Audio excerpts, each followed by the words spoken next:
Dawngzuala chunga kan lo hle mai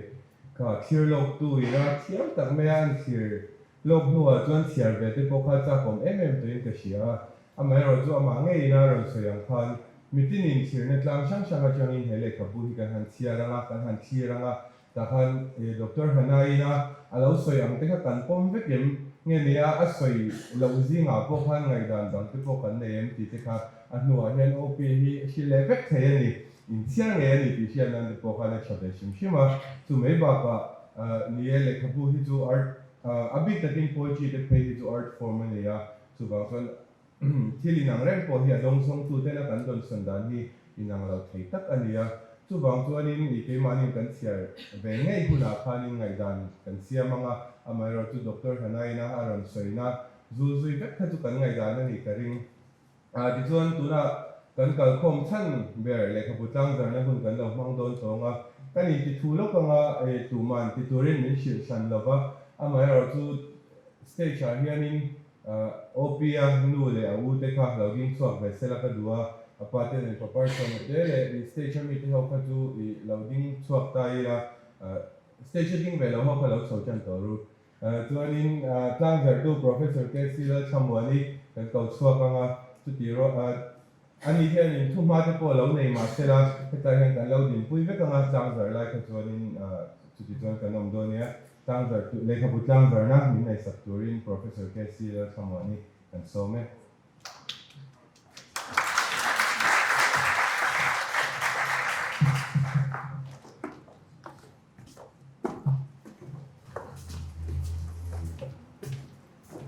Thank you, Amos. Với na hianin Thusawi tu tom tak chu karan buat sai ve a sau trong in ka in buat sai Amora chu hun lo nan ka buat sai zong zong ka chu ka sai lo mai anga ai tha in tuna khanin Lehkhabu review tu khanin aron soi to a chu bang chuan khang kha kan ring mai anga với na hian ka lom em a hei kan PhD scholar Amira opia kan tumia Lalawmpuia thumba claim kan ei do chu alo kaltir hian department admission aron diltir hian thesis a research tina tu form khan trauma lampang aziaka chuan interview kan han leya kan han zot ta thil dang kan han zo bo khan trauma bo khan alu le a chuwang chuanin department da kan hriat dan a chuanin trauma a passionate ber kan tina chu tiang chuanin ama hi department ta chuanin kan tan hi mani na kan lo mu dan kan soi ve lok du a voin ni hianin Lehkhabu hetianga Tlangzarhna a om hi department angpon kan Lalnunchhani Hnamte Lehkhabu zia hi kini ziak lama timayang academics om tan chuan kan a har zia te thil ti tak tak taimak na huai sen na ti tak tak na atul zia te kan hria a chuwang chuan voina hetiang ang le a Lehkhabu hi mania department min ron som donin aron kenga ngatinge avate ve talo te vata mase akong kan en khan humility is my pride a humble ani ama ero chu thutam tak asoi chuwang chuanin he Lehkhabu kan Tlangzarhna hi Lehkhabu ro pui tak ama dreams mai ni lo a desires mai ni lo thutam tak ama a om kha aron khor chua kani hei he Lehkhabu aziana hianin apoi thian opia hian journey a kalani chu kan soi dan tura chuanin a journey of a poet who has dared to articulate what many of us only feel A journey of a poet who has dared to articulate what many of us only feel. Chubangchuan voinia hian a Chhangte,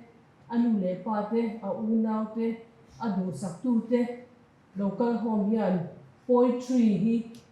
celebrate ila poetry to timeless art that binds us together through geographies and boundaries, more through generations. So, voina hianin he Lehkhabu Tlangzarhna hian made this book, Humility is My Pride, find its way into many hands, into many hearts, that makes them dream, that makes them inspired, that makes them wish for a better tomorrow. Thank you.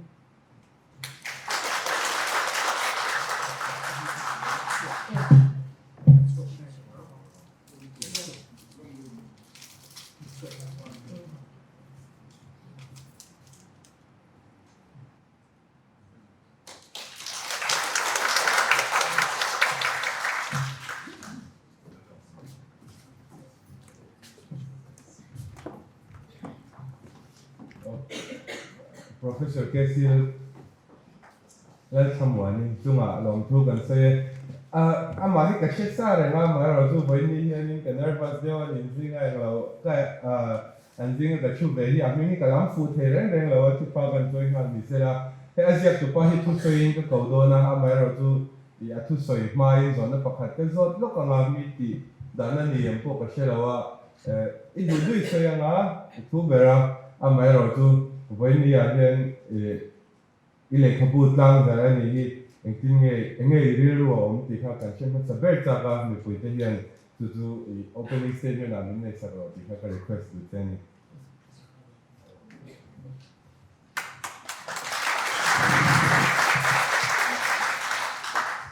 Hello,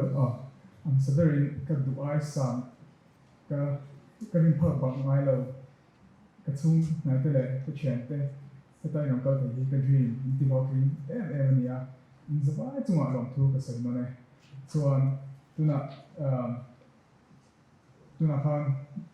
program Shung Shung Ka Kam Nia Amos M.S Ho Sak Boga He Miss Hanaite Le Miss Kesi Te Pon Mron Cholam Sakya Hari Roti Ta Kan Ka Long Ema Tu Tu Ki Chuan Tuna Hian Thilpek Te Amazon Kan Nia Ang Te Te Kan Dua Amosa Usanti Hello Kalese Lehkhabu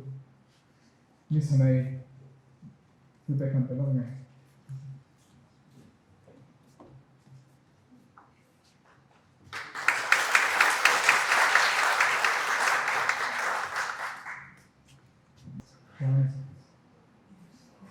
Tlangzarhna Miss Kesi le son di Clara Thilpek Kan Pelong Ne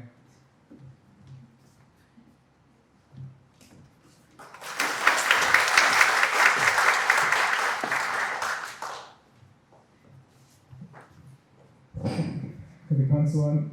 soi tu hi an soi zo toin ka shia soi tu hi kan ngai to me ka ma se am sabera Thilpek pek le ka dua ka Lehkhabu a hian ni le khadu me chu ka siam zo pe le hian ka thil shia chwa sa pre chu kan nu le ka pa le ka u te hian tel lawa kan wi bo bi chu hi lo te la kan po hian chu wang chuan poetry citation in poetry in ka zia saka hi ka chiar zaka chuang chuan amani ka peng in bulai no chhe sak me ron ya kanu lo chok se kon Chhangte Thilpek kan peng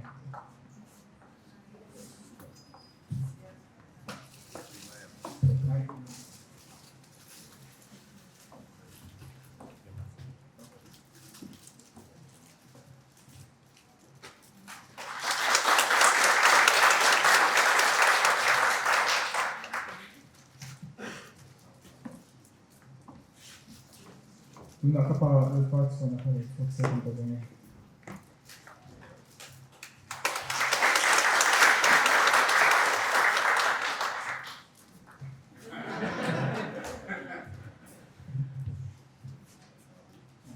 Tuna Amira Laltleipuii Hmar Laltleipuii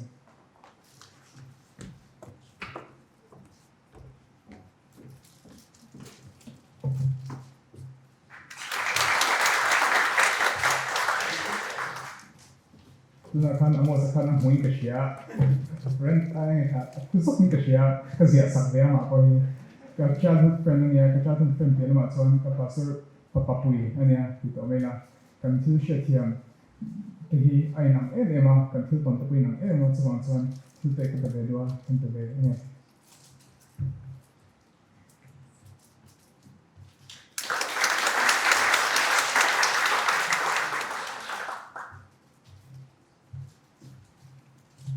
Tuna apoy mo kan song nga Lalnunchhani Hnamte ka muse that's what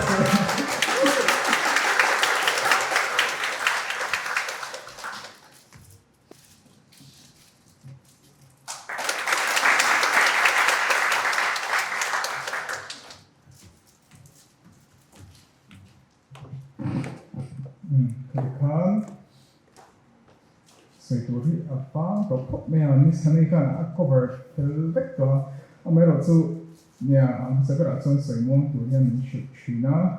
chuan thui muang marin chiang do kin soi kan tu manga chuan misane kan a soi kim do to mi zo tung dei kan tong thang tu lewa phai ma te hian kan sei le sa chuan soi sual le ne te soi sual le ne te kan nei Hringnun min lo shi tiam ulang ka soi tu zong chu book cover le atai tu chung chang hi kem zo kan soi ke le duwa a book cover hi for creatives autonomy ZYWC cup atong ka shia kan nuwa siam ania kan noi to hin ko bata hian Indian Art College Fine Arts me kan chuan helong cover chuang hi kan tun da ka chuan Greek kan thu atangin itins lalpa thesis along pisapin kan siama boy mo za kan reward men not for her thesis a paradox kan chan na to me kan kami kema long karulo ka tunge kan huwa long karulo tunge tipo kan boy cha ta kan island tipo mun chan kan the da kan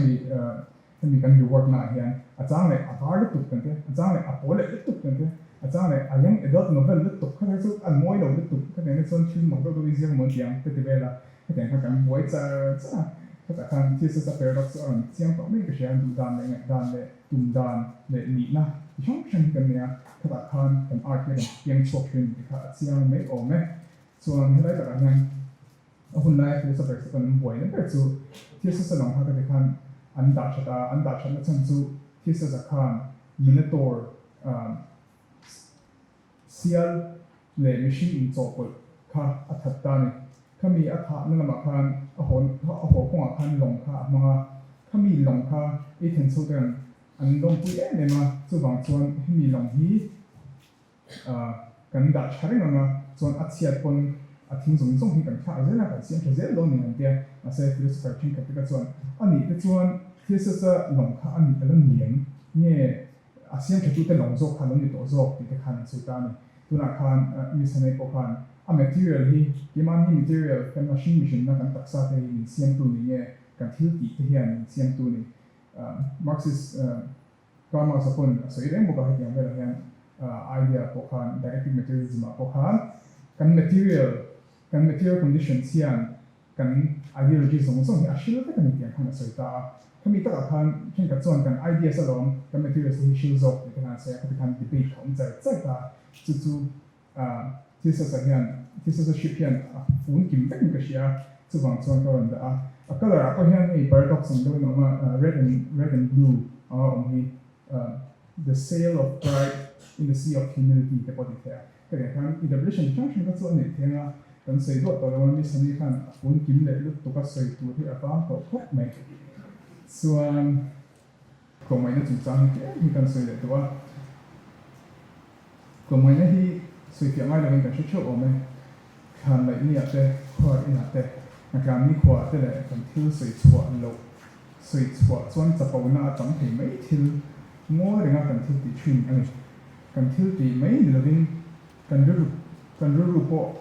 nang te ngai kan ran thil soi thin kan thil thu ngai chan tun ringa mi ma ko ngai to ra na thil ti thin lu pumi kan nia chu mizo anti sena po kan hmang na sa a scholar so chon ni shia mi jo pis professor joy te kon from when he anti yang khap min research paper te kon chuan chuwa thing ka chuan from when chon ni siam lo ten tia ma se from when he min fu kim en an shia kha ke chuan ironic ka te lu ka ai ko ka lu tun ka shia kan thil ti me men hian chu bang chuan he ka bu hi ka ron chwa ta hei hian la tha tam tak chu a chwa thin ko ka ma kan ning rola tho ho na te ati tha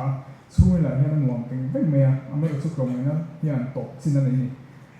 paramazir mi de chuan shima paramazir ro kon dan shianga deli a ko omlai kha mi to hian kon ni shila hei vai ho te hi chuan klong ai chwa hei vai ho te chunga hian klong ai chwa hian om zin nei tak tak lo an chi tiam le tak tak lo tiam te kha mi tonga chu ti ani si chuan kan mi zo klong ai na hi a shet thiam le a mu thiam tu te bul chawa klong ai kan chwa si chuan klong ai na hian tiam chin huam chin ani angin alang ta ni klong ai na hian lan chhuana rin chin ani si chuan a ru te a mi te shiat lo puta klong ai na hi alo chapau lu deu lo mo ti theng ka ngai to ta ani chu mai chu du to rabin kan klong ai na bok hian kan ru su khek le kan che dan ra zong zong hi a shil ka mi kan za luat ba tia thu dik moi lo te kan lo thup sak thina chuan classroom a te po kan shiat thiam lo te pon kan ngoi leng me a kan klong ai luat bang hian kan du thu te kan ngai dan te kan soi ngam lo pa thu ni kan klong ai bang hian US media lam khek zong zong te po hian kan the thina kan klong ai na hian kan critical thinking abilities kan thil zir chi na kan thil ngai to na zong zong hi a ti chuan om tak thina gaza chung cha te po hian tu na hian si sari singbiar to ni thinam to a Israel ho chu tu ro te si sam tak le za ti vel ni a achiang em genocide ni te po Amira chu Israel lam le Bible lama kan khomai chwa li tu ka ba hian kan khomai li tu ka ba hian kan sengam lo thina ni Hamas te po there is a group of view tu te chu ni po kan NF rebel like kan khatiang sia khatan ni be thawa chu tiang chuan kan khomai chwa ba hian he hian kan ru su khek zong zong pi a shel tak thina hemi hi in khal na tu chu moi do chuan ti the ome Amira chu chelai ta team khoranga kan nu le pa te rindan adik lo ani lawa chutianga thiam taka inungro taka pen bia thina tu chuan ngai dan le fin taka in bia te hi a thani ti ngai to thin boka kan kongai na hian khowela Christian mi te le kan Hnampuii kheng chot a huam ani si chuan kongai nan to lovin khom big na ti te pon angai theome kongai na hi thil thalo ani lo ka ti nan lawa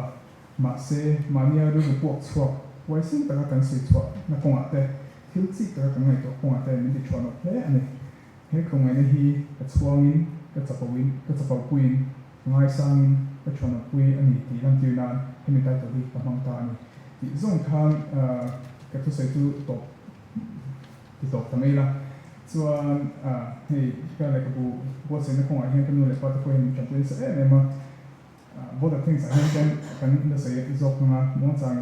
kha jong kha ka se ti chu ni se ka lo mu ke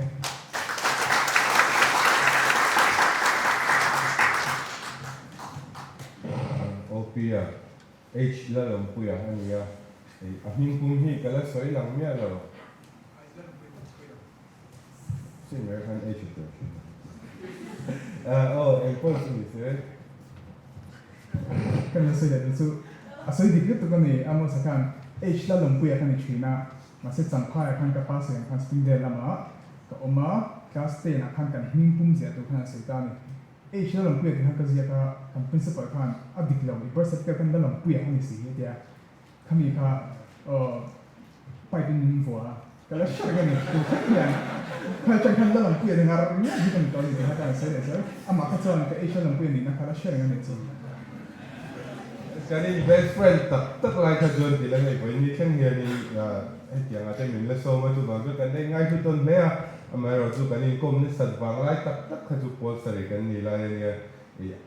ahminga long lai kha ni tu ahming pung ka la le sai lang pun ka shela wa op ti he khan in I ka to me a ta chang ko khan chu wang chang kan sai lang ka shim duwa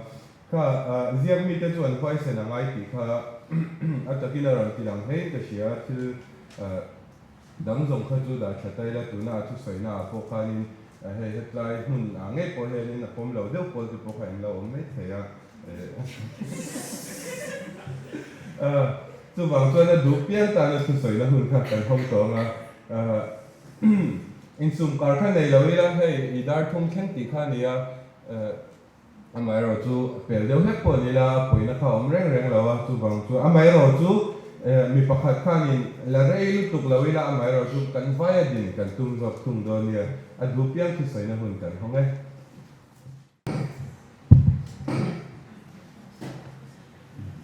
in ZYWC to the book so Johan Remruatsanga kan dia ZYWC club bahian secretary make like kan dia avena hian kan advisor OPN Lehkhabu masaber humility is my pride di Tlangzarhna ai kan Lalnunchhani Hnamte mai avena po ZYWC club chain he Tlangzarhna hun hmangtu tu kan ran kalula ZYWC club changa local te ko ai lo ding lo la chu ta ta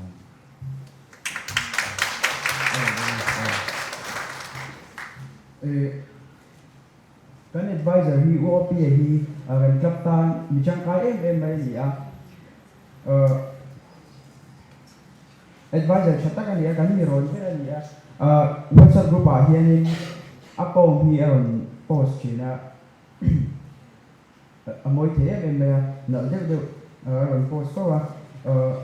ama ngi ni ZYWC ZYWC club Thlirlawktu Lehkhabu hi apui Thilawang api hian ni chu ta to ama ai ngai tlom je kha humility kha an pui je kha chu ta po chon a lo lang cheng em mai ni ama hi ai ngai tloma ai pe zo em kan kaptan ngat pe jani event kan buat session changa te hian athi chuan aron kan ni chi ni ZYWC chuan Lehkhabu chua le huna chuan marriage is my pride ti lam ron chua ta se dan ti ani kan club ZYWC club ai hi ka sei ni OP kan club in kan ne hi kan in chuang tak zet ani akuthi chol mai lo se thu le na chata kin min chom ze sela Lehkhabu dang ron ti chuak ze Lehkhabu dang ti chuak ze tu ni du san na kan la na mi dang te je ti dang te chom pu tu ni ze se ti kan be se la ni kalau ni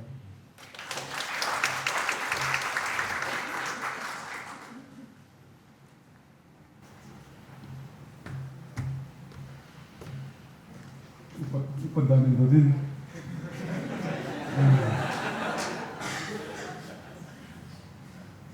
humility is my pride bon ka te ka thiam thu gyo wa fu ni vini yan in he ko ne kan tela amni chung la gini chungi entin ma ta khoi mane kan lo jom ru a ne same spiritual guidance ne kan in mang bang ne the chuan op pa pastor pian thar ka tile thar thina ke chen pastor pian thar bang lo be thenia na ang ngai ka to phoi vini chu ulu ko na pastor pian thar kan ne ka thia kan lom phota chuan ni zan ha sar mi ka op rin lang tha Wednesday jara aro lemut be hol me kan du phele lom hai le man to kan pas ko ke chonin pa kan pastor ko pa ni ti thia ige op ti thia he Lehkhabu ka zet le dona pasher rom kan vela ka du ati a thei phei jon thu du ko se ge ro ati tu ipan tu jon ka ti ro ti chen ni ka ni ti la ve te ni a Jina kan helai miss jina a release lai a preview lai kan OP ka lo en chat chat ni a reaction ka lo na a du ma kiu ti ka tu ka ku zoram ka sa from hong te la a kiu lu tu ka a wang chu amma kan humility chu om nge ya ma se pride to mo ni lai ka lu bu tiam ni mi chen ka chu ke ni chu kan zak he yo phim to kan lu pa ve to kan experience tam to wa ka pa ti la ka tu ma kan chu en lo wa kan chu lo ma kan noi en chuang lo wa chu mi so wa social media te la bun dang dang we have to know just because I don't keep you above me, that doesn't mean that I'm proud. Confidence is proud for the confidence when we to the top. Chung Wangan put here the confidence, every time they all ring to Gunia, Mizo Gunia, Christian Boga, Sertip Gunia. These were very considered, very confident. Kan confident to some cup, a low on top of the hill. To my cover, opinion of the chain. Miss Hanamo, a some time that they put some. Alone prepared for Aaron Sarah and Sarah prevail work at the end and a certain of him happy, a chain to come and listen. Then we need some down at the land of two. Sub from a Lalhriatrenga can be so doing than listening. We do be a hand till we can be so fat and Lalchanga towards here. 1963 when in Hruaitu,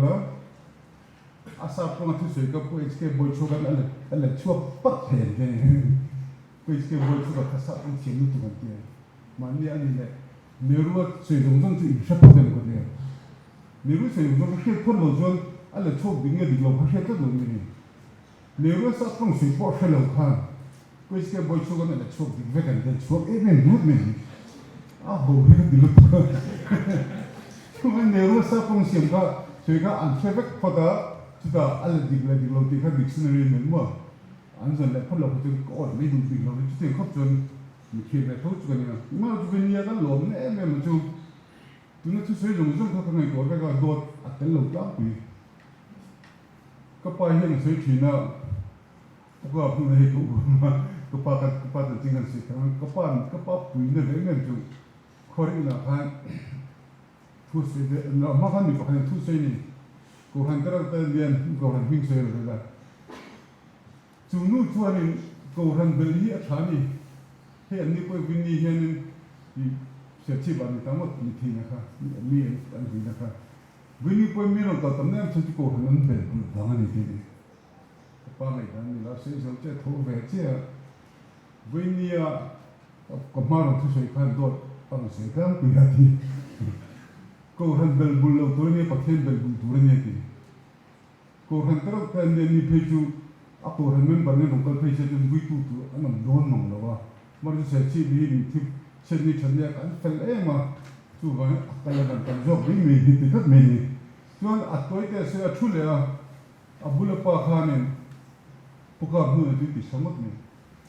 To the girl who waited the wind, so I love Denny. Papa, I don't know Lenny. Do a poor way of the one say Johan, not that to the two say, we are not big on the game. To one vineyard, I don't know, but came a note there on top to Mizo Christian and to the Kanam no rock. That's it, you can wear up. Hey, here, Paul over those say, hit them rock anymore. Wingan's love to English book, Hum, Jordan, and American. English and Tian, rock, English engineer and English consider Lalhlanpuii. Paul Kogan is certified to talk in English, you could talk to me. Nadim got wrong with it, 2 bucks because you get Kashamango. 2 million opina, you know, Jetana, humility is my pride, the Tanakan saying, let us do. We don't take wing to the victory, come in Amalanda, for putting more empty. The minority did the more. I'm feeling hurting. Tlangzarhna Professor in Lalnunchhani opinion and feel what Lalnunchhani Hnamte. Come on. Mina angai Lalnunchhani Hnamte to Hringnun to Nanitani. Opinion thing and say apprentice of faith. Hringnun apprentice identity. Apprentice trainer training. Opinion Green apprentice Allah practice professional believer like apprentice stage island. 20 years ago, I do not say, when I said to continue to ring up a 10 room and Bonacoma, in Kuma Poem, unknown bubble Saku to unknown and bubble Saku, unknown Hruaitu to 10 Danadi. Makutu Hakamo, along to my meal. If you Rumble Pitu at that Zela, Minbum Zoboka, Rumble rong ko bo sak tur machine le rong bol pui tur machine de kan lo thang ka kilo ni tu na ko he ni pa ni te lai tra ni chin kan ni an ti rong bo sak ti ni rong bol pui pon ko ta ni chu wa bi ni se chu o pi ka lo men le tu tu na han ko la en chei me en ka ni isak zum mel al rilwan ti na ta to me ka ti ka fiam thui bak du lo amara tu amma han pray to ni pa hi pastor pen tharania ange apau be tu san ko pa pastor pen tharania kanu doctor bonlu to kania kanau llm boka tu bamin mizo ji ma tu se lo ko be na po ka ngai ke ngai tu niam tur ni lo ni ti ka ai fe thau mo ro tu ke ani na ri ve pu pu blo ari ve pu pu lo bang khan an timit ti na ni so lo kan style na mo mi chu bang mi ni se tu op Lehkhabu zara no lu du ko share venga ka se chen lo sak no me te ba se google ai ti va chato tu hen hilai ka tu lai han ka lo google work it kai la ti ra ba mi lo se humility ti la pai ti om se ki se bun pe lo mo ka du to humility jo state of being humble in the humble thing in the second picture meet I in my son remote now meet the car and Hruaitu and Oma and then it here in la zoka I powerful zoka I have zoka you don't feel it you feel lava you're just a part of the system humility in my tom kan de mak da me chu chapol tu ko bang in my tom der ko pom thi mak kini chu mak an ni lo me thai ko ko se tho thi na pu thi da tu me thai tan tu ni me thai te har san na tan tu thi na ti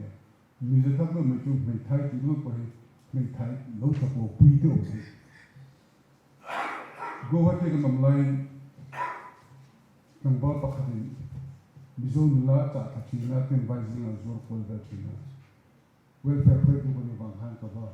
kan ko ba officer tuan anui lo thre kan ko ti ka tuan thin me arlu da pushet dai thai kan ni wan ni busi ta ti tapi dai thai ni ka la me lo ni o na po ji dai thai na po ji ba cha pu pi o ba ti kan din mun thalau te hi kan cha pu pi ve lo te Jadi tu bang mi hau sa bang capo ni la wa the bang ni ko pa ni lo kan attitude ka afu lo chuan apo cha a healthy lo chuan bo sa kali tu humility kan ti hen is very humble kan ti hen yes ama ang ka sir chuan amang ka tho bak chuan ama ang ka ni le thei ma se ke ai ane chung lo ba ama ka diam chung lo ti kha nei purin ka du chung tu na chon ka sei phone mi zo hi kan han noi kho ba kan che de nam jong jong kan na sang do vek to chak ma po na sang kan to ka comedian sa ka po ka mi zo kan mi du dur kan ni dur ha ni chak na zilai ho tu le khan lo zira IAS ni mi chuan han thang te hi mi zo lo thu kan ga sang ko ni na lang a sa tha kan to mi zo kan nia pathian nu ring tu kan nia Christian kan nia India ma tribal Thusawi kan nia tribal Thusawi ka dikhara tribal kan ni ki chu hia de sang te mizo Christian Indian tribal kan dikhara thi ni tribal ka te la thi ker chu India ma tribal chu noi ta ni an ma ni ai sang ho chang ka ho bula chu an thu sek nam chu ini tribal re chu vai ho tribal mi tu de ka vai che ho ko ti kan tribal nan nuo ma ni mo Wata hunan che kan hanga ro ama se jam wata hunan che kan hanga ma ro chu kan ru kha atnyam de chong si lo ni tu hai humility is my quality